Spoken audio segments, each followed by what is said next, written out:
Craig, tell me about how you met your wife, Jennifer. We're lucky enough to have your daughter Gigi here today. Where'd you meet Jennifer and how did you guys get together? Sure. My wife's from Singapore originally. She was studying at Bond University on the Gold Coast. Yeah.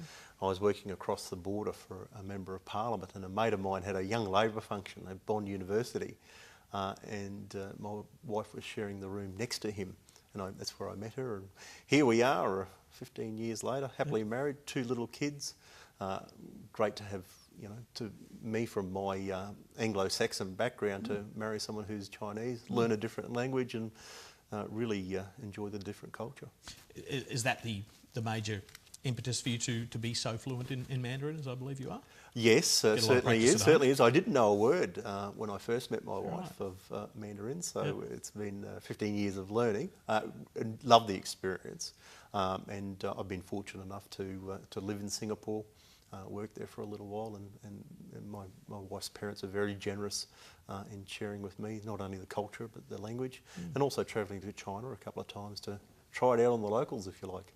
Proud parents with their son-in-law a politician back in Australia? Well, very different coming from an Asian culture. The Asians are very respectful of their politicians, a little bit different to what we find here in Australia. And I remember the day that my wife rang her mother to say I was going to be a minister.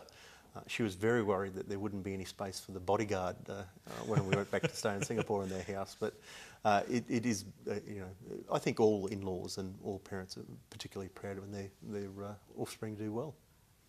It's a career that you choose, and it's often said that politics chooses you rather than the other way around.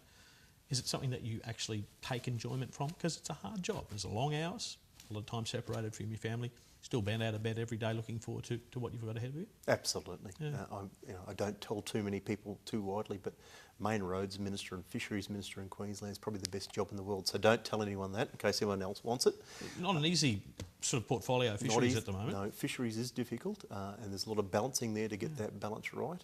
But the thing that gives me the greatest pleasure is knowing I've done the right thing. I won't get 100% agreement, but managing our fisheries for my kids to fish when they get older is something I can leave to future generations. A little story that my grandfather and my dad, they worked at the sugar mill in Home Hill, didn't have too much money to rub together, and to supplement the family income, Granddad had a fishing licence, so they'd go down and doing some crabbing and some fishing. But Mum and Dad always tell the story that the mum ate so much crab when she was pregnant with me, I came out crawling sideways. So, a couple of days a week maybe at home. How do you spend your spare time? I know you're a pretty keen North Queensland Cowboys fan. What do you do in the summer?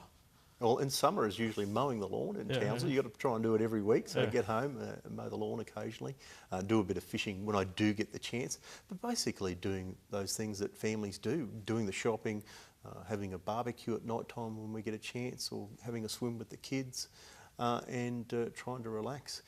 That's the unfortunate part of being a regional minister, but many people have to travel away for work, and I think in our society today there's probably more travel than ever before, and people away from home. So I guess in any job that involves an unusual set of circumstances or a lot of travel, you try and maintain that sense of normalcy as much as you can, don't you? Absolutely. Putting the shorts on and a pair of thongs and going up to Woolworths to get the shopping done, and a lot of people seeing me in the shopping centre, and I think being a little surprised that I haven't got a suit on and a tie in Townsville, but it's one of the things you need to do to keep your feet planted firmly. Elected in 2004, coming up to 5 years as a minister. You have a timeline for your time in politics? Is it pretty open-ended for you depending on what the electorate decides, or do you have an end point in mind? Well, I go for my big job interview every 3 years, Certainly being a politician in Queensland. No, not far away. And if the people want me to stay as a member for Thuringia, I'll really enjoy doing that. If people decide they've had enough of me and want someone else, I'll go and look elsewhere. But I can look at my community, I can look at Queensland and say, I've delivered that, I've done that for my community, and it's something that I'll always be safe in the knowledge that I've made my community a better place to live. God forbid that you do find yourself looking to do something else in the future, what would you be doing?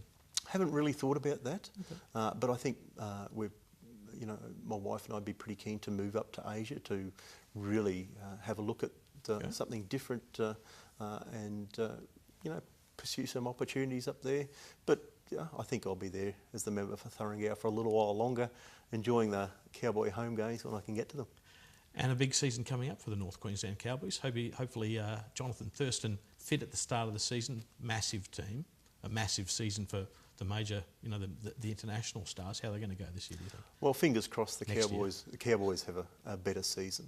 Certainly injuries plagued them in the last season. I saw JT in Brisbane the other day. I had a bit of a chat to him. He's looking good. He's feeling good. He really is the linchpin of the Cowboys. So fingers crossed he gets through. But we had a really good season a number of years ago. It's been tough since. But we're big fighters in the north, and we'll come through. But I like the look of the Broncos as well. They've got a good squad, so wouldn't it be great to see a Broncos-Cowboys grand final? That'd be a real boost for Queensland. Jonathan Thurston, Queensland and Australian 5'8", perhaps. Absolutely. In the year coming up. Absolutely. But they're still wonderfully well accepted up there, aren't they? The Cowboys. Yeah. It really brought that community together in a lot of ways. Really have. But if the Cowboys aren't in it, the Broncos are. We'll go for the Broncos. But Cowboys come first, and like all Queenslanders, we just love beating the Blues come the state of origin. Craig Wallace, thank you very much for your time. Thanks, Shaun. You've been watching Meet the Ministers. I hope you can join us again next week.